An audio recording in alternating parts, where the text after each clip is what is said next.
सत्यजय में मैं सागर ननीर और आप देख रहे हैं प्रबुद्ध भारत टीवी। लोकसभा चुनाव के मद्देनजर बसपा ने अब तक 20 लोकसभा सीट पर अपने उम्मीदवार घोषित कर दिए हैं। अपने अपने स्तर पर बसपा ने जोनल स्तर पर अपने प्रभारियों के माध्यम से बसपा ने अपने टिकट फाइनल किए हैं। हालांकि अब तक कोई भी आधिकारिक प्रेस नोट जारी करके कोई लिस्ट अभी तक जारी नहीं की गई है, लेकिन 20 लोकसभा सीटों पर बसपा ने अब तक अपने उम्मीदवार घोषित कर दिए हैं।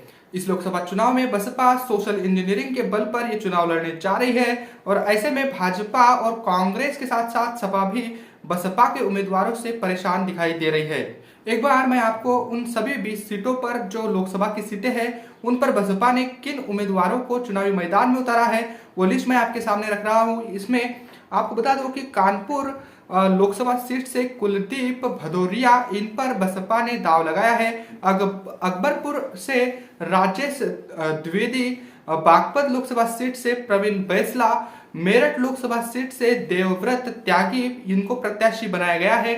पीलीभीत लोकसभा सीट से अनीस अहमद खान तथा मुरादाबाद लोकसभा सीट से इरफान सैफी को चुनावी मैदान में उतारा गया है। इसके साथ ही कन्नौज लोकसभा सीट से अकील अहमद पट्टा, इनको चुनावी मैदान में उतारा गया है। इसके साथ ही अमरोहा लोकसभा सीट से मुजाहिद हुसैन, इनको मतलब इस बार टिकट मिला है बसपा का। इससे पहले दानिश अली इस अमरोहा लोकसभा सीट से मतलब चुनकर आए थे। गठबंधन के वो उम्मीदवार थे, सपा बसपा का गठबंधन था जिसमें अमरोहा लोकसभा सीट से दानिश अली इसके पहले वो चुनकर आए थे।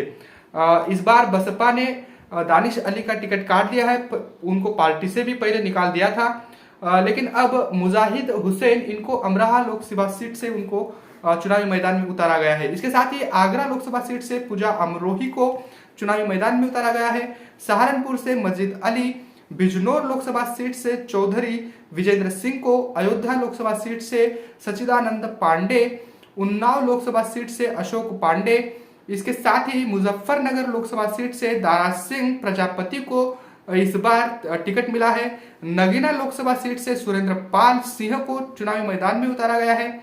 चंदौली लोकसभा सीट से सत्येंद्र कुमार मौर्य, आंवला लोकसभा सीट से सैयद आबिद और इसके साथ ही शाहजहांपुर लोकसभा सीट से डॉक्टर दोदराम वर्मा को चुनावी मैदान में उतारा गया है। इसके साथ ही आपको बता दूं कि बुलंदशहर लोकसभा सीट जो है उस पर गिरीश चंद्र जाटव, इनको लोकसभा टिकट ये मिला है, उनको उम्मीदवार बनाया गया है बुलंदशहर से। और जालौन लोकसभा सीट से सुरेश चंद्र गौतम, ये 20 उम्मीदवार बसपा ने अब तक चुनावी मैदान में उतार दिए हैं। इन 20 उम्मीदवारों की लिस्ट को अगर हम देखेंगे तो पूरी तरीके से सोशल इंजीनियरिंग के फार्मूले पर ये पूरी लिस्ट हमें दिख रही है और इस लोकसभा चुनाव में बसपा कुछ नया करने जा रही है। तो ऐसे में और भी कुल मिलाकर आपको बता दूं कि लोकसभा की उत्तर प्रदेश में 80 लोकसभा की सीटें हैं, उनमें से 20 लोकसभा सीट बसपा ने अब तक घोषित कर दी है। बची लोकसभा सीट भी जल्द ही मतलब घोषित होंगी और उन लोकसभा सीट पर किन को चुनावी मैदान में उतारा जाएगा ये भी देखने वाली बात होगी। और वे सभी लोकसभा सीट पर जो भी उम्मीदवार बसपा के होंगे ये तय करेंगे कि आने वाली रणनीति क्या होगी।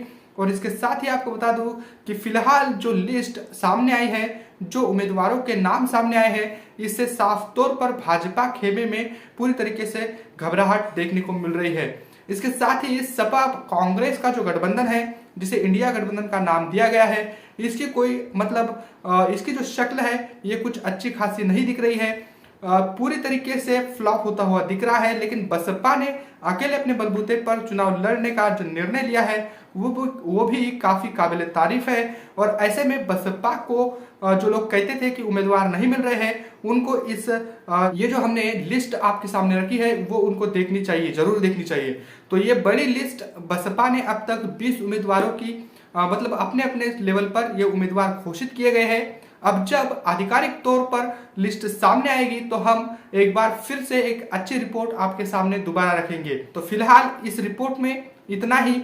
वैसे इस लोकसभा चुनाव के मद्देनजर हम हमारे सभी दर्शकों से ये अपील करना चाहेंगे कि आने वाले इस लोकसभा चुनाव में अगर आपको लगता है कि प्रबुद्ध भारत टीवी की कवरेज आप तक पहुंचनी चाहिए तो आप हमें मतलब आर्थिक सहयोग भी कर सकते हैं, चैनल की मेंबरशिप भी ले सकते हैं, क्योंकि सोशल मीडिया ही बहुजन मीडिया है और इस मीडिया को मजबूत करना हमारा सबका दायित्व भी है।